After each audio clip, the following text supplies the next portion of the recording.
Life is going to knock you down. Listen to me, many of you right now, life's got you up against the rope, and you got to do me a favor. Like, you can't give up. You can't give in. Pain is temporary. Pain is your friend. Pain is going to take you to the next level.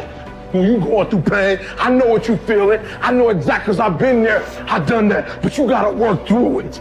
And the reason why most of you are not successful is because every single time stuff not going your way, you give up, you quit, you let go, and people feel weakness. They feel it. You can feel when somebody's not committed, when they're not all in, when they're not dedicated. And there's another level you get to when you go all in. Winners win and losers lose. There are going to be times that you're going to be wondering, why should I keep showing up and working my business? Why should I keep at it? Why should I keep showing up to the conventions? Why should I keep picking up the phones and making the phone calls? Why should I keep fighting for my goals and fighting for my dreams? And what I want to remind you is that you got to show up for your life regardless of the circumstances. You got to show up in spite of the naysayers.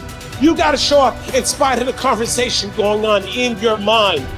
You got to show up for your life, because if you don't, nobody else will. If you want unreasonable results in your life, you've got to be willing to be unreasonable. Part of being unreasonable, you don't judge according to appearances. Part of being unreasonable, you can see it because you believe it. You must have the faith to call forth those things that be not as though they were. You've got to decide, I deserve this, and I'm going to have it. You've got to say yes to your life. You've got to say yes. Yes to my dreams. Yes to me. Yes, I can make it. Yes, I can. Doesn't matter how many failures I've made. Doesn't matter how many mistakes I've endured. Doesn't matter about my defeats. Doesn't matter about what I've done. Yes, yes. I don't care about the fact I'm in a hole now. Doesn't matter about where I am.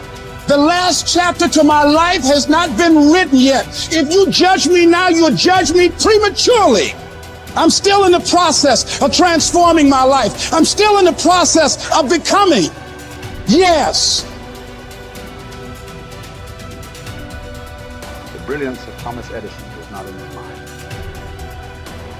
It was something much more ordinary and often much less respected. I've got no imagination, he once said. I never dream. I've created nothing. If you're someone who doesn't like Edison, you might think that this is Edison admitting to stealing his inventions from other, more brilliant inventors, like Nikola Tesla. Not quite, but he did readily concede that most of the credit belonged to something other than his brain. The genius hangs around his laboratory day and night, Edison said. If anything happens, he's there to catch it. If he wasn't, it might happen just the same. Only it would never be his. What he's talking about is showing up. The incredible, underrated power of clocking in every day, putting your ass in the seat, and the luck this seems to inevitably produce.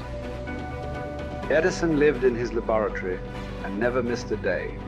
Like Gehrig, even when he was sick, when he was tired, or when visited by tragedy or disaster. The modern conveniences we can trace to his lab then owe far more to his body than his brain, to the compounding power of consistency rather than sheer brilliance. It wasn't about inspiration. It was about getting to work, show up and try. Get on the treadmill, pick up the violin, script out some sequence, reach out to some clients, read some reports, lift a couple weights, jog 1 mile, cross one thing off the to-do list, chase down a lead.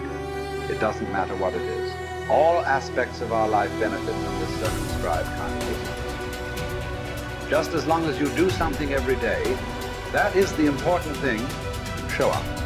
When you're tired, when you don't have to, even if you have an excuse, even if you're busy, even if you won't get recognized for it, even if it's been kicking your ass lately, once something is done, you can build on it. Once you get started, momentum can grow. When you show up, you can get lucky. Is this still hard? Yes. But the good news is that because it's hard, most people don't do it. They don't show up.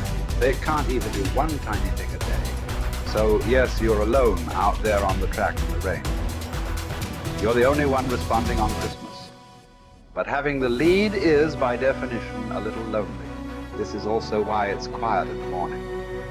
You have the opportunities all to yourself. Don't worry about setting any records. Just report for duty.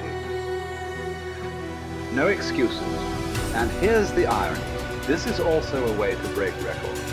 Consistency is a superpower. Day to day, willpower is incredibly rare. Lowell Getterig was a solid position player and a good hitter.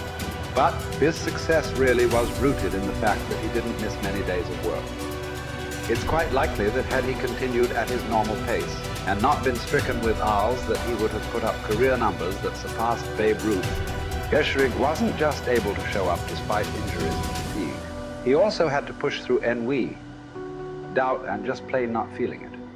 He had slumps like we all do, but he also understood what they meant. As a minor leaguer, he had struggled at the plate and thought about quitting. The Yankees' owner sent down a scout to walk Gehrig through the very basic math of a batting average. A good hitter hits 300, and hitting 350 is terrific. Hitting 400 is almost unheard of. What does that translate to? Missing on 6 tries out of 10. A hitter can also go days, weeks without touching the ball. That's what the scout told him. The most important thing a young ball player can learn is that he can't be good every day. You don't have to always be amazing. You do always have to show up. What matters is sticking around for the next at-bat. The ability to do that, coupled with the ability to endure what John Steinbeck called dawdly days while writing Easter Eve. Those days when everything seems out of whack, when you're just not feeling it, when the distractions won't stop, is the first step to greatness, literally. You cannot be great without the self-discipline to do that. One thing a day adds up. Each day adds up. But the numbers are only interesting if they accumulate in large quantities. You guys that are just getting started, you're not going to start right here. You're going to start down there, probably in another city, another town. I grew up in Lake Charles, Louisiana, no money, raised by a single mother. I was in debt at 25 years old. First thing that I had to do in my life was not learn a new skill. First thing I had to do to get my life moving in the right direction was self-development. It is vital. It was vital for me that I improved myself and I could start depending upon me. I had to show up every day with some rituals, some disciplines, and start getting myself to trust me, not trust others, but trust myself to do the right thing every day. One of the things that I started doing was beating the sun up every morning. I'm going to beat that sun up every morning so that I have the discipline and the control over my life. So I knew, hey, before that thing pops, I'm going to pop. I'm going to get out of bed, depend on myself, get up at the same time every day. And for me, that time, regardless of where I was beat that sun up. No matter where I am, I'm going to beat that thing up. So it gives me a sense of control over my own life. Second thing, I had to start cleaning up my life and my friends and my environment. When I was younger, between 15 and 25, I was doing crazy stuff in my life. Wasting my weekends. I have the saying, weekends are for the weak.